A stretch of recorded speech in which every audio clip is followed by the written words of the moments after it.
Grande attesa per le novità in campo trapianti e donazioni. Domani infatti i vertici della sanità veneta incontreranno a Venezia, a Palazzo Balbi, sede della Giunta, i responsabili del centro regionale trapianti. Centro con sede a Padova, all'ultimo piano del vecchio ospedale Giustinianeo. A capo dell'equipe di medici, chirurghi e ricercatori il dottor Giuseppe Feltrin. Veneto eccellenza in campo medico ma anche in generosità. Senza la volontà espressa per iscritto dai donatori infatti non si possono salvare vite.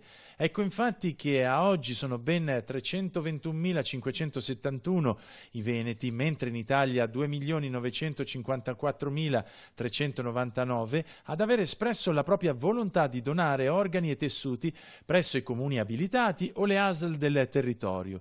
Ricordiamo che si possono donare, come detto, gli organi, i reni, il fegato, il cuore, il pancreas, i polmoni e l'intestino. O si possono anche donare, come già detto, anche i tessuti cornei, il tessuto osseo, le cartilagini, i tendini, la cute, le valvole cardiache, i vasi sanguigni.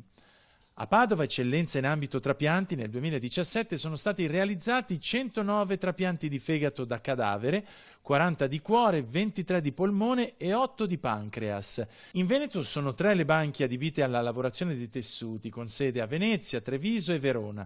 4 gli ospedali in cui si effettuano trapianti, Padova, Treviso, Vicenza e Verona.